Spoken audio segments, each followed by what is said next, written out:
네, 우리 다 같이 함께 주님이 우리 각자에게 주실 은혜를 사모하는 마음으로 말씀을 다 같이 합독하겠습니다. 바다가 점점 흉흉한지라 무리가 그에게 이르되 우리가 너를 어떻게 하여야 우리가 우리를 위하여 잔잔하겠느냐 하니 그가 대답하되 나를 들어 바다에 던지라. 그리하면 바다가 너희를 위하여 잔잔하리라. 너희가 이 큰 폭풍을 만난 것이 나 때문인 줄을 내가 아노라 하니라. 그러나 그 사람들이 힘써 노를 저어 배를 육지로 돌리고자 하다가 바다가 그들을 향하여 점점 더 흉흉함으로 능히 못한지라. 무리가 여호와께 부르짖어 이르되 여호와여 구하고 구하오니 이 사람의 생명 때문에 우리를 멸망시키지 마옵소서. 무죄한 피를 우리에게 돌리지 마옵소서. 주 여호와께서는 주의 뜻대로 행하심이니이다 하고 요나를 들어 바다에 던짐에 바다가 뛰는 것이 곧 그친지라. 그 사람들이 여호와를 크게 두려워하여 여호와께 제물을 드리고 소원하였더라. 아멘. 아무튼 잠깐 에어컨을 트는 게 좋을 것 같습니다. 오늘은 요나와 예수님이라는 주제로 요나와 예수님과 연결되어져 있는 부분을 조금 더 함께 살펴보도록 하겠습니다. 요나가 아주 큰 폭풍을 당한 것과 마찬가지로 예수님께서도 갈릴리 바다에서 갈릴리 호수죠. 호수인데 너무 커서 바다라고도 이야기합니다. 예수님과 제자들을 태운 배도 갈릴리 호수에서 갑자기 큰 폭풍을 만나게 되었습니다. 자, 그래서 이 요나가 만난 폭풍과 예수님의 제자들이 만난 폭풍 사이에 굉장히 많은 유사점들이 있다라는 것이죠. 예수님도 요나도 둘 다 배를 타고 물로 나아갔습니다. 두 배 모두 다 아주 강한 폭풍을 만났습니다. 너무 이상하리 많지 아주 강력한 폭풍을 만나게 되었습니다. 근데 신기하게도 요나도 깊이 밑창에 들어가서 잠들어 있고 예수님도 배 한켠에서 잠들어 있었습니다. 물론 그들이 잠들어 있는 원인은 각자 다르기는 합니다. 자, 여러분, 배 안에 있는 사람들 행동이 달랐습니다. 행동이 좀 다르면서 같았습니다. 먼저 요나를 태운 뱃사람들은 여러분 어떻게 했습니까?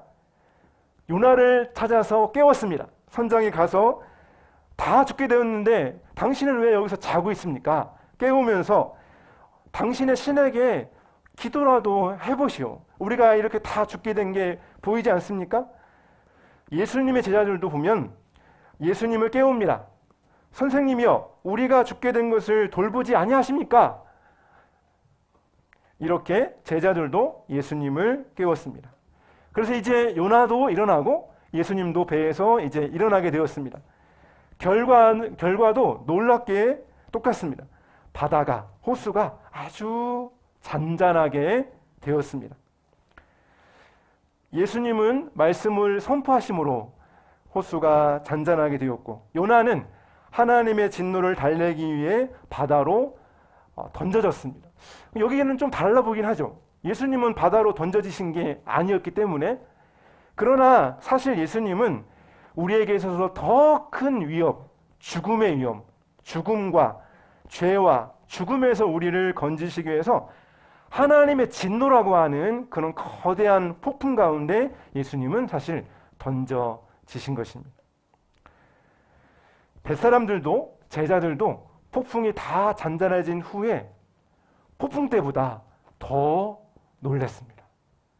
요나를 태우고 있는 뱃사람들도 폭풍이 칠 때보다 잔잔해지자 도대체 이 하나님은 어떤 분인가 아주 놀랬고 예수님의 제자들도 도대체 이분이 누구시지? 라고 하면서 두려움에 쌓였습니다. 예수님은 요나와 자신을 굉장히 연결시켰습니다. 요나는 굉장히 재미있는 인물인데 요나의 사역과 예수님은 굉장히 많이 연결되어 있어요. 예수님이 요나에 대해서 하신 말씀이 있습니다. 마태복음 12장 40절 함께 읽겠습니다. 요나가 밤낮 사흘 동안 큰 물고기 뱃속에 있었던 것 같이 인자도 밤낮 사흘 동안 땅속에 있으리라. 아멘. 요나가 큰 물고기 속에 들어갔다는 것을 예수님이 공식적으로 인정해 주셨죠. 요나가 물고기 뱃속에 사흘 동안 있었던 것처럼 예수님도 땅속에, 무덤 속에 사흘 동안 계셨습니다. 그래서 예수님은 자신의 표적을 요나의 표적이라고 이야기하시죠. 예수님도 요나도 둘 다 자신을 희생하셨습니다. 물론 요나의 희생은 순수성이 약간 좀 떨어지기는 하죠. 그러나 여러분, 두 이야기 다 자신을 바다에 던지는 것, 이것은 일종의 희생을 의미합니다. 그래서 이 희생은 또 우리에게 어떤 은혜를 줄까? 어떤 느낌을 줄까? 희생은 자기를 내어주는 거라는 것이죠. 자기를 내어주는 그 희생을 통해서만이 세상은 유지될 수 있습니다. 여러분들도 태어날 때부터 어느 정도 성장할 때까지 어머니, 아버지, 부모님의 전적인 사랑과 헌신, 또 주 양육자, 돌보는 사람들이 여러분에게 있었기 때문에 그 사랑과 그 희생으로 여러분 우리가 이렇게 자랄 수가 있었습니다. 또한 결혼을 하고 배우자를 만났을 때 완전한 성인이 만나기보다는 서로의 약한 점들을 보완해 주면서 함께 성장하기 때문에 그런 의미에서 보면 또 다른 배우자의 희생을 통해서도 우리는 계속해서 성장한다고 볼 수 있습니다. 희생은 이렇게 자기를 내어주는 사랑입니다. 특별히 여러분 그리스도의 희생을 우리가 잘 묵상해 보면 오직 그분의 희생으로만 우리가 영원한 구원을 얻을 수 있다는 것. 할렐루야. 그것을 우리는 알 수 있습니다. 2차 세계대전 때 일본군에 의해서 많은 사람이 포로가 되었습니다. 근데 일본군들은 강제 노동을 굉장히 많이 시켰어요. 어느 날 실제 있었던 일인데 강제 노동을 하고 이제 끝나고 나서 삽을 이렇게 개수를 세어봤는데 하나가 모자란 거예요. 근데 여러분 삽은 만약에 이게 또 평상시에는 일하는 기계지만 또 이걸 잘못하면 무기가 될 수 있잖아요. 그러니까 일본군들이 삽을 하나 훔쳐간 것을 찾아내려고 아주 막 협박을 합니다. 그래서 만약에 삽이 안 나오면 전부 다 쏴 죽여버리겠다. 막 위협을 하고 협박을 합니다. 이제 정말 분위기가 점점 무르익고 정말 이제 한 사람씩 일본군이 죽이려고 합니다. 그 중에 한 사람이 앞으로 한 걸음 나와서 제가 그랬습니다. 자신이 가져갔다고 말합니다. 일본군이 그를 끌고 와서 어디에 숨겼는지, 왜 가져갔는지를 계속 추궁합니다. 말을 하지 않으니까 계속 때립니다. 그냥 내가 했습니다 라고 할 뿐입니다. 결국 폭행 속에서 그분은 죽고 말았습니다. 다 끝나고 숙소로 돌아가서 삽을 창고에 넣었는데 다시 한번 씌워봤습니다. 그런데 삽은 정확하게 개수가 맞았습니다. 없어진 게 아니었습니다. 그분은 모두의 희생을 막기 위해서 자기를 희생한 것이죠. 우리 어른들은 잘 모르실 것 같아요. 근데 영화화된 아주 유명한 소설이 있는데 물론 이 사진은 제 학생 때 사진은 아닙니다. 근데 우리 어르신들이 모를까봐 제가 한번 문제를 냈는데 굉장히 유명한 책이면서 영화죠. 해리포터. 굉장히 시리즈가 많이 나오는데 전 세계에 엄청나게 많이 팔린 판타지 소설입니다. 근데 이 주인공의 이마에 흉터가 있습니다. 영화가 전개되면서 이 흉터가 왜 생겼는지 비밀을 하나씩 이야기해 주는데 악당이 여러 번 이 해리포터를 이렇게 죽이려고 이렇게 딱 모함을 하고 공격을 하다가 악당이 실제로 해리포터 몸에 딱 공격을 하려고 하면 손을 댔는데 놀랍게도 악당이 큰 화상을 입었어요. 공격을 이렇게 했는데 안 되는 거예요. 나중에 해리포터의 친구가 그 이유를 설명해 줍니다. 너의 어머니가 너를 살리기 위해서 대신 죽으셨어. 그때 네가 살짝 입었던 흉터가 바로 너의 이마에 나는 흉터야. 그때 너희 어머니가 너를 보호하다가 너를 위해 돌아가셨어. 강력한 사랑은 흔적을 남긴다는 것이죠. 그래서 비록 소설의 이야기지만 소설 속 이렇게 얘기합니다. 그렇게 깊은 사랑은 우리를 영원히 보호해 준단다. 여러분 이것은 소설의 이야기도 하지만 실제로 우리에게는 그리스도의 강력한 사랑, 그분이 자신을 내어주는 그 강력한 사랑이 우리를 영원히 보호해 준다는 사실입니다. 사단이 우리를 손도 댈 수 없다고 얘기합니다. 왜 그렇습니까? 예수 그리스도의 그 사랑의 흔적이 우리에게 있기 때문입니다. 예수 그리스도의 그 은혜와 사랑이 우리에게, 그 보혈이 우리에게 있기 때문인 것이죠. 요한일서 3장 16절 함께 읽겠습니다. 그가 우리를 위하여 목숨을 버리셨으니 우리가 이로써 사랑을 알고 우리도 형제를 위하여 목숨을 버리는 것이 마땅하니라. 사랑은 자신을 내어주는 것입니다. 미움의 본질은 사람을 죽입니다. 그러나 사랑의 본질은 자기를 희생합니다. 예수 그리스도의 십자가의 사랑은 하나님이 친히 우리에게 오셔서 자신을 내어주신 것입니다. 제가 이 그림을 한번 찾아보려고 했는데 못 찾았어요. 이탈리아의 어느 시골의 교회에 있는 그림인데 예수님이 십자가에서 이렇게 팔을 벌리고 이렇게 딱 십자가에 못 박혀 계십니다. 그런데 예수님의 그 십자가 뒤로 보통 그림은 뒷바닥 뒷 배경이 좀 어둡죠. 그런데 그 어두운 뒷 그림 속에 어슴푸레하게 큰 형체가 하나 있는데 그 큰 형체가 예수님이 팔을 벌린 것처럼 똑같이 뒤에서 팔을 벌리고 있습니다. 그래서 예수님을 뚫었던 그 못이 그 형체의 모습도 하나의 인간의 모습, 사람의 모습을 하고 있는데 형체가 팔을 뻗고 있는 거예요. 예수님 뒤에 팔을 뻗고 있는 거예요. 예수님을 뚫었던 그 못이 예수님의 손을 관통해서, 나무를 관통해서 그 형체의 모습 속에 있는 손까지 관통합니다. 여러분 상상 속에 한번 그 그림이 그려지십니까? 그 형체 속에 있는 흐리무리한 그 형체는 하나님의 손이라는 것이죠. 예수님의 손을 꿰뚫은 그 못은 하나님의 손을 뚫고 들어간 것입니다. 이 그림은 성경의 진리를 우리에게 잘 보여줍니다. 바울은 사도행전에서 자기 피로, 하나님이 자기 피로 사신 교회를 우리에게 맡겨주셨다고 말씀합니다. 예수님의 피는 하나님의 피입니다. 예수님의 고통은 하나님의 고통입니다. 우리를 대신해 고난과 고통과 불의를 겪으신 하나님, 바로 그 하나님이 우리의 예배를 받으시기에 합당하신 하나님이십니다. 우리가 믿는 하나님은 우리 인생의 폭풍이 뭔지를 아십니다. 그분이 친히 이 땅에 오셨고 최악의 고통과 고난의 한복판에 그분은 뛰어드셨습니다. 그 사랑과 은혜를 아는 만큼 우리의 삶은 변하게 되어 있습니다. 세상은 그런 은혜와 그런 사랑이 필요한 것이죠. 그렇지만 요나는 이 사랑을 오해하고 도망쳤습니다. 우리는 항상 요나서를 볼 때 성경의 이 요나와 여기 있는 요나를 항상 같이 살펴봐야 됩니다. 하나님은 요나에게 니느웨로 가라라고 말씀하셨지만 요나는 정반대로 나아갔습니다. 여러분 왜 요나는 그렇게 하나님이 구체적으로 말씀하셨는데도 구약 최초의 해외 선교사 아닙니까? 그런 타이틀도 그런 명령도 다 요나는 불순종하고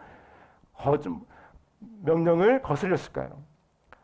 하나님의 선하심에 대한 불신이 요나의 마음 깊은 곳에 있는 것입니다. 하나님의 가장 좋은 것을 주실 것이라고 하는 믿음이 없는 것이죠. 사실 우리가 짓는 죄의 대부분도 하나님을 온전히 신뢰하지 못하기 때문에 나타나는 죄들입니다. 마치 하나님께 다 맡기면 하나님이 나를 굉장히 힘들게 할 거라고, 나를 굉장히 어렵게 하고 나를 끌고 다니시고 나에게 어려운 것만 하나님이 시킬 것 같은, 그렇게 하나님을 우리가 오해하고 있다는 것이죠. 그래서 요나는 죽을 힘을 다해 하나님의 손에서 벗어나고 있는 것입니다. 하나님께 순종하면 즐거움이 사라진다고 생각합니다. 사실 그것은 사단의 거짓말입니다. 하나님께 순종하면 힘든다, 즐거움이 사라진다. 그건 오래된 사단의 거짓말입니다. 사탄은 우리가 하나님께 순종하는 것을 싫어하죠. 그래서 순종하면 행복도 즐거움도 없어진다. 그래서 속삭이는 거예요. 네 몫을 챙겨. 왜 너만 하니? 왜 너만 그걸 해야 돼? 왜 너만 청소해? 왜 너만 왜 헌신해야 돼? 교회 너밖에 없어? 그리고 너도 네 몫을 챙겨야지. 너를 네 자신이 돌봐야지. 이렇게 우리에게 거짓말을 한다는 것이죠. 그러므로 여러분, 우리가 우리 마음속을 돌이켜 봐야 됩니다. 하나님을 왜 우리가 신뢰하지 못할 때가 많이 있을까? 자기가 지나치게 자기가 지혜롭다라고 생각할 때가 있다는 것이죠. 알게 모르게. 그래서 하나님보다 이 문제에 대해서 내가 좀 더 잘 안다라고 생각한다는 것이죠. 나이가 들면 나에게 이제는 좀 내가 뭘 좀 알지라고 생각합니다. 그러나 나이가 아무리 많이 들어도 하나님만 아십니다. 따라해 볼까요? 나이가 아무리 들어도 하나님만 아십니다. 하나님의 선하심을 우리가 불신할 때 하나님의 손에서 벗어나려고 합니다. 이것은 근본적인 유혹이고 원죄도 여기서 나타났습니다. 내가 나를 돌봐야지 누가 나를 돌봐. 그래서 요나는 도망친 것이죠. 하나님보다 자기 민족에 대한 마음도 더 컸죠. 아주 오래전 하나님은 아브라함에게 도저히 이해할 수 없는, 도저히 받아들일 수 없는 명령을 하나 하십니다. 창세기 22장인데요. 내 아들, 내 사랑하는 독자 이삭을 데리고 가서 내가 내게 일러준 산 거기서 그를 번제로 드리라. 가서 캠프파이어 하라는 말씀이 아니었어요. 가서 캠핑하고 오라는 말씀이 아니었어요. 그를 번제로 드리라. 번제는 잡아서 산채로 잡아서 태우는 것입니다. 인신 제사죠. 말로 상상할 수 없는 끔찍한 명령입니다. 근데 하나님은 그 전에 한 번도 그런 명령을 하신 적이 없으셨어요. 게다가 하나님은 아브라함한테 너의 자손을 어떻게 해요? 바다에 모래처럼 많아지게 하겠다라고 약속하셨잖아요. 근데 현재 아브라함의 자손은 누구밖에 없습니까? 이삭밖에 없어요. 그러면 이삭이 죽어버리면 하나님의 약속은 뭐가 됩니까? 그러니까 아브라함 마음속에 얼마나 고민, 답답함, 혼란, 도대체 이게 뭐지? 주실 때는 언제고 이제 와서 다시 바치라고 하시네? 도대체 이게 뭘까? 얼마나 그 마음속에, 성경에는 안 나와 있지만 마음속에 고민, 답답함이 얼마나 그런 많이 있었겠습니까? 도대체 이해할 수가 없잖아요. 그런데 아브라함은 그 이해할 수 없는 그 끔찍한 명령 앞에서 자기가 하나님보다 더 잘 안다라고 생각하지 않았습니다. 정말 이해할 수 없는 명령인데, 그런 아브라함은 그 다음 날 새벽 일찍 이삭을 데리고 그 산으로 갑니다. 자기가 하나님보다 더 잘 안다고 생각하지 않았습니다. 대신 아브라함은 하나님이 누구신지를 생각한 것입니다. 하나님이 누구신지를. 여러분, 우리가 힘들 때, 답답할 때, 혼란스러울 때 가장 먼저 떠올려야 될 것은 하나님이 어떤 분이신지, 하나님이 그리스도 안에서 얼마나 신실하신 분인지를 우리가 항상 우리 마음속에 떠올려 보아야 합니다. 그래서 아브라함은 그것에 순종한 것입니다. 요나는 아브라함의 이야기를 알고 있었어요. 우리보다 훨씬 요나는 아브라함을 자기 조상으로 잘 알고 있었어요. 그런데 요나는 아브라함의 이야기를 알고 있었지만 아브라함이 보여준 그 믿음의 본은 따르지 않았습니다. 우리도 성경에 많은 교훈을 알고 있어요. 우리도 따르지 않을 때가 많이 있죠. 사실 우리는 아브라함이나 요나보다 훨씬 더 많은 교훈들을 가지고 있습니다. 바로 예수 그리스도의 모습이죠. 주님은 상상할 수 없는 압박과 그 좀 극한 정말 그 두려움들 앞에서 기도하셨습니다. 그러나 아버지여, 나의 원대로 하지 마옵시고 아버지의 원대로 하옵소서. 가장 그 절박한 그 순간에 예수님은 자기 생각이 옳다고 주장하지 않으셨어요. 그저 아버지의 뜻이 이루어지기를 기도하신 것입니다. 무한한 고난과 죽음이 기다리는 그 순간에 주님은 순종하고 믿음으로 하나님이 주시는 잔을 마신 것이죠. 그 잔은 하나님의 진노였어요. 하나님의 저주였습니다. 우리가 그리스도가 하신 일을 우리가 진지하게 우리 마음에 떠올려 본다면 그리스도가 하신 그 모든 사랑은 우리의 심령을 속에서부터 근본적으로 변화시킬 수 있다는 것입니다. 하나님의 선하심을 우리가 온전히 신뢰할 때 우리 마음속에 고집, 우리 마음속의 불안, 답답함들을 우리가 내려놓을 수 있는 것이죠. 하나님은 선하십니다.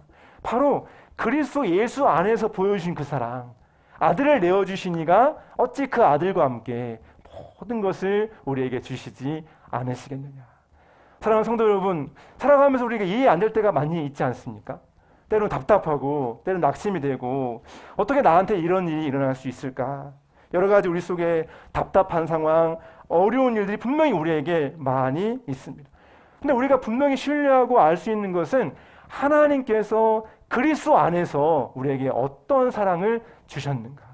역사 속에서 부인할 수 없게 하나님은 당신의 사랑을 그리스도 안에서 우리에게 분명하게 보여주셨습니다. 아브라함은 그것이 없어서도 하나님을 신뢰하고 나아갔지 않습니까? 우리에게는 부인할 수 없는, 반박할 수 없는, 여지없이 진실이고 완전한 진리인 그리스도의 십자가. 할렐루야. 그럼 그것을 깊이 바라보고 생각한다면 우리는 하나님의 선하심을 조금도 의심할 수 없다는 것입니다. 예수님께서 가장 그 깊은 어둠 속에서 하나님과 단절되어지고 깊은 어둠 속에서 여전히 하나님을 신뢰하셨다는 것을 기억한다면 우리도 힘들고 어려운 상황 속에서도 주님을 의지할 수 있다는 것입니다. 하나님은 요나를 포기하지 않으셨습니다. 요나는 계속 도망갔지만 하나님은 계속 요나를 쫓아오셨습니다. 모든 죄에는 폭풍이 따릅니다. 폭풍은 때로는 아무 잘못이 없는 뱃사람들에게도 임했습니다. 뱃사람들이 무슨 잘못이에요?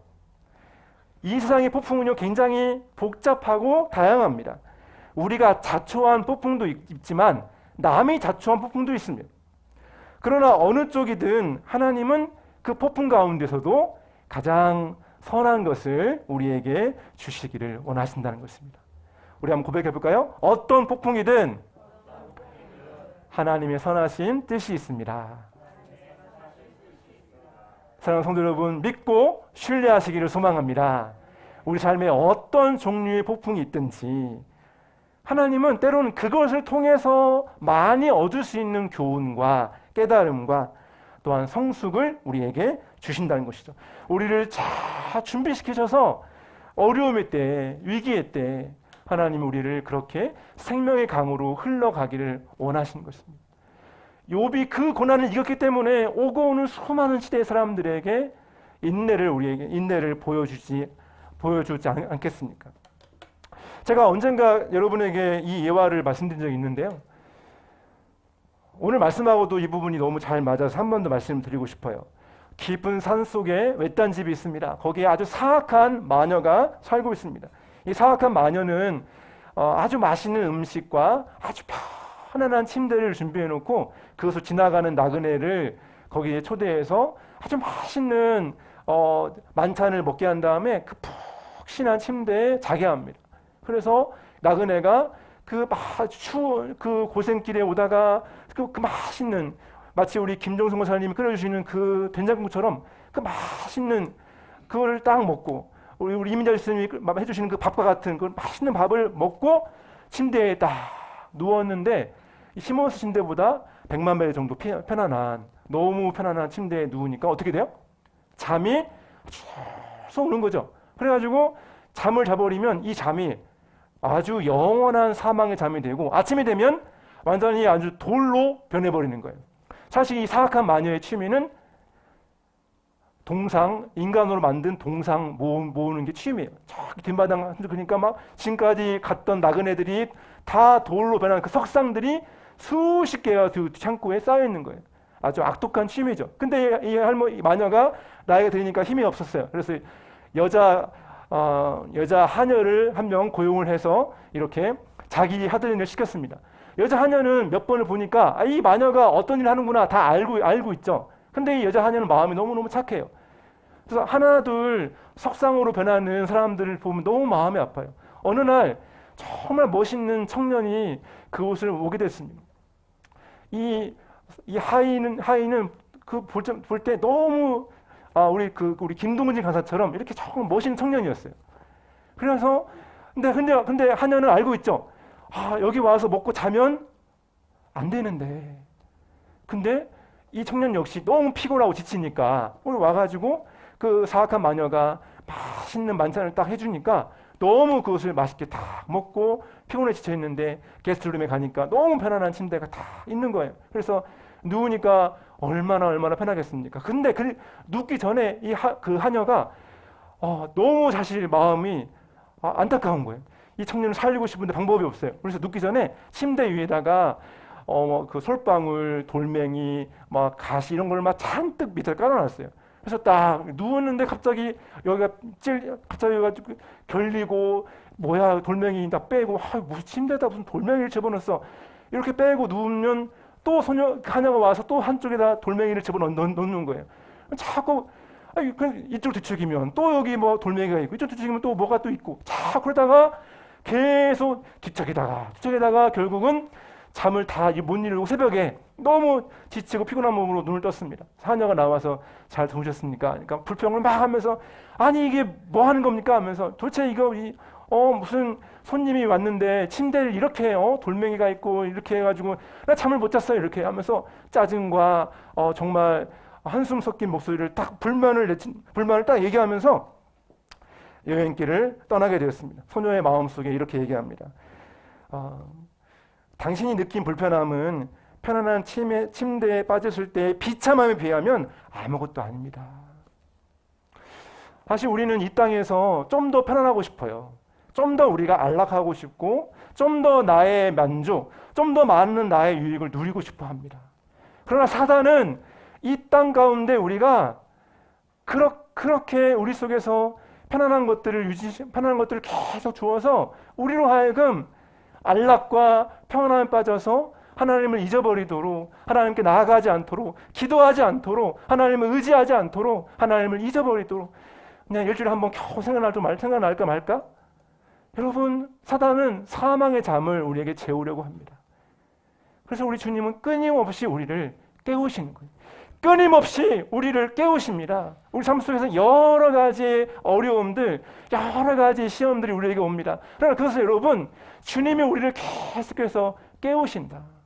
계속해서 사망에 잠들지 않도록 깨워서 주님을 바라보도록, 깨워서 아버지 앞에 기도하도록, 깨워서 주님 앞에 나아가도록, 주님을 의지하도록 우리를 이끌어 가시는 것입니다.